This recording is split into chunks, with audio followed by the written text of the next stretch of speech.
Coach James Young is badass. Betting Above the Rim is badass. His podcast is always on Coast to Coast talking rack. Thank God for him.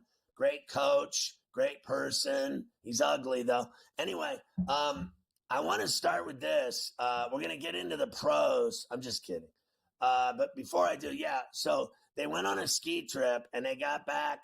There was a blizzard, so they got trapped in the mountains with the snow, and they didn't make it back in time for practice. So Fatso benched her, and so they had a game last night, and she got benched. She didn't play till like the last 2 minutes of the game, and she still knocked down 3 threes or something like that. And, I was talking to the guys coach. He saw me balling the other day, I think on Saturday or something. I was balling, and he maybe it was Sunday. I don't know. I think it was Saturday. And I balled in the morning, and then I balled again. I balled for like 4 hours. And I saw him, and he asked me about it. And I said that this woman has sucked the life out of my daughter, and that she doesn't love the game anymore because of this chick. And she doesn't know how to coach. She doesn't know what a screen is. She doesn't know anything. And I hate her dead. And that the assistant played for Jasper. As you know, she won a state title. Or both of her parents played D1 at like Michigan and Notre Dame. And then they got this fat thing coaching them. And it's the worst thing that's ever happened. I can't even stand her. And I call her every name in the book. Miss Available, you name it.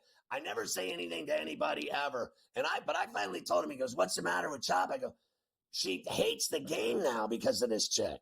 She doesn't want to play college basketball because of this chick. She's not even good enough to because this chick hasn't coached her or taught her anything. All she does is run around the rim like she's a horse at the horse track around the rail looking for threes. Never had a screen in her life." I go, all she does is count the days till the season's over, till the games are over. I live to play, right? Every day I live to play. Meanwhile, I got a kid that this woman sucked the life out of her. I hate her dead. I really do.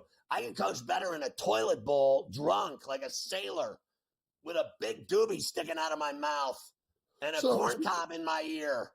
So does that mean you want me to come out of retirement and be the new head coach up there? I mean, yes. Let's be honest, folks. Listen, I pulled up Chop Suey, her stats. Folks, this is what drives me crazy about basketball. McKenna's got 75 made baskets in her high school career. 7 of them are twos. The girls got 68 threes and 7 twos in her career. I'll give you one better. He's got 31 threes and 1 2. We got to figure something out. We got nothing but problems. No one cares about my daughter except you and I hope everyone has a miserable day. Mafia hates her too, apparently. Like, he's turned on her too. Like, who hasn't? All right, let's talk about the NBA. I want to pull up the West first and ask you this question. So I said that I like the Thunder, the Grizzlies, and the Rockets. And the other teams are all about ISO superstars. I'm not wrong. You got Joker, you got Luka, you got Ann Edwards. But these other 3 teams are actual basketball teams that play basketball and have 5 and have 4 more sitting on the bench that can ball. They got 9 deep, all 3 of those teams. Yeah, and what team I'm fading right now, right there, plus 850, is the Dallas Mavericks. They just got the news that Derek Lively II is coming out for 2 to 3 months with a foot fracture. I will say this, folks. They took it down on FanDuel. I'm going to say this. I don't think Dallas even makes the playoffs. I don't think they make it. My concern with them is they're top heavy. Luka's missed 23 games already. Kyrie misses games all the time. They don't have the depth. So I think you're on to something, Pharrell. Depth matters. Coaching matters. And I was so big on Houston before the season started because take away his transgressions off the floor. Ime Udoka is one hell of a coach. He's great. One hell of a coach. And he's got that team playing well, and they're deep. Think about this. Reed Shepherd don't even see the damn floor. He don't even see the floor. And he was the number 3 pick. And we thought he may have the best program. He doesn't see the floor. He scores 45 in the G League, though. It's Thunder, it's Nuggets, it's Rockets. Then there's a drop-off, but it'll be interesting to see what happens, right? The trade between Utah and Phoenix. That's a lineup for them trying to get Jimmy Butler, right? A 2031 pick. Matt Ishbia don't care about 2031. He needs to win now. So he got some draft capital. You look at them. What about a team that I think that's not even on that board? Like the Beam. I would sell it on him. Doug Christie's done a hell of a job. I just said that. To make a run. They're hot. Watch out for them. And I actually think Pharrell, I'll leave with this. I think Sacramento's going to win that division. It was plus 550 on Monday. It's plus 460 now. I know they have the 8th toughest schedule the rest of the way, but they're playing well, and I got a feeling they're going to make a move. Look out for someone like Cam Johnson possibly going to somewhere like Sacramento. How about what if they won 11 of 12? I said earlier I go to team that against the spread that's been the hottest in January. They were one of the 5 best, and I said that's because they played the best ball overall in January of any team in the NBA. They have won like 11 of 12. They've been tearing it up.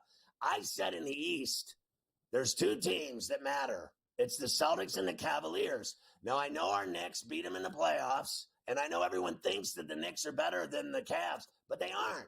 The Knicks have 5. I think the Cavs are 10 deep.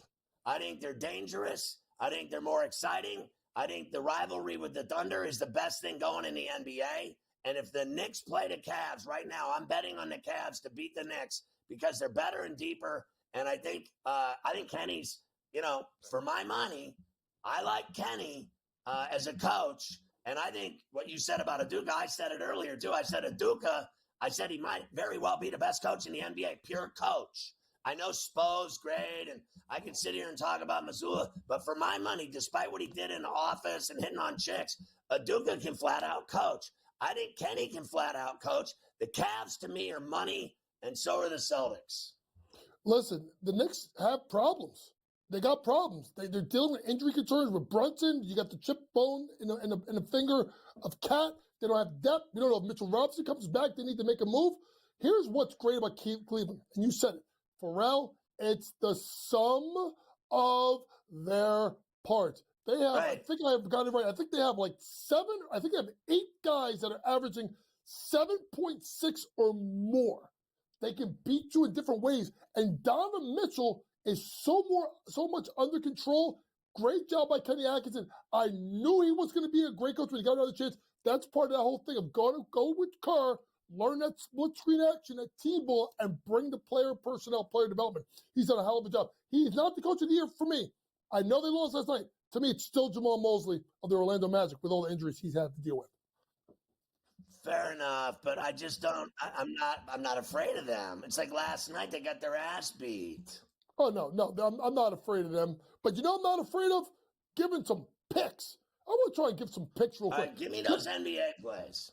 We're going to go with the Timberwolves on the money line. I think Dallas is in deep trouble.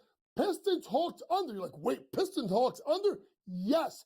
The Pistons are playing really good basketball. By the way, JB Bickerstaff needs to be talked about coach of the year.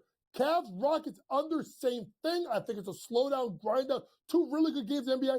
And then the Kings, 7-point spread over the Warriors. I think the reign is over in Golden State. It's time to rebuild.